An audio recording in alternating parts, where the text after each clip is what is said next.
Welcome, welcome. Today we'll take you on a journey of how the Bread of Life Disciples PH went from konting tao lang to praise God, ang dami na.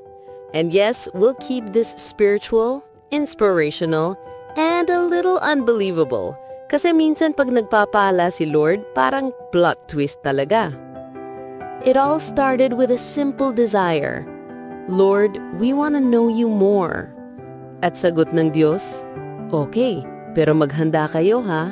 Wild, holy adventure to. So a small group gathered.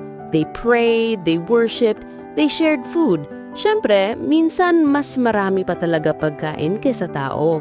Pero sabi nga nila, where 2 or 3 are gathered in His name, may pamerienda. But their hearts were sincere, and so God planted the seed of a mission. Form disciples rooted deeply in Jesus. Bring God's healing love to families. Build a community that walks in faith kahit ang iba sa atin ay hirap pa ring gumising ng maaga. Then suddenly, things started growing.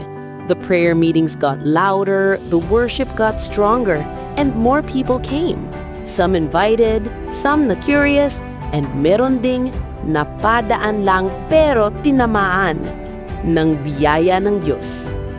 This is when God probably said, aba, ready na sila. And the Holy Spirit moved like whoosh.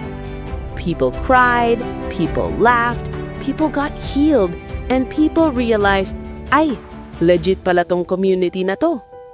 Slowly, mission became movement, vision became reality, and Bread of Life Disciples PH became a spiritual home.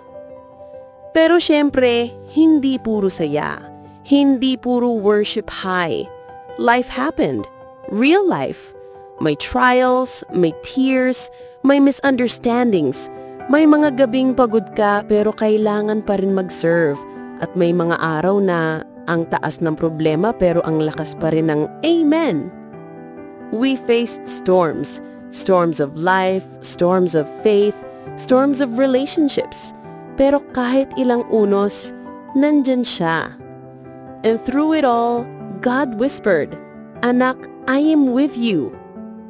And then came 2025, a year na masasabi nating puno ng kababalaghan. Kababalaghan ng pag-ibig ng Diyos. Our worship services and events began showing in ways you can feel in your bones the real presence and guidance of our Lord Jesus Christ. Under the mantle of Mama Mary, who walked with us sa mga bagyo ng panahon, sa mga bagyo ng buhay, sa mga lungkot na iniyakan, sa mga saya na tinawanan, at sa mga challenges na minsan akala natin ay, Lord, hindi ko na ata kaya. Pero kinaya dahil hindi tayo iniwan. Hindi niya tayo pinabayaan. And every member, each one with their own struggles, battles, and secret prayers, overcame because we knew we are guided, loved, and carried by the Almighty God. As we look at these pictures, these moments, these smiles, these tears, these victories, we realize something powerful. These are not just photos. These are milestones, markers of grace, signs that God is truly alive, present, and moving in our community. This is the Bread of Life Disciples PH. Hindi lang basta grupo, hindi lang basta ministry, but a spiritual family. A Catholic community that loves, heals, prays, and walks with each other kahit may sablay, kahit may sabog, kahit may drama, pero laging may Diyos sa gitna. As we say, O Lord, maraming salamat sa patuloy mong paggabay, awa at habag na patuloy naming nararanasan sa iyong piling.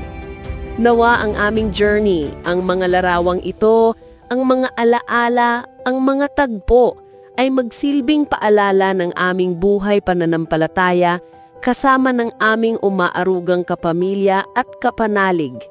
Walang iba kundi ang The Bread of Life Disciples PH. To God, all the greater glory.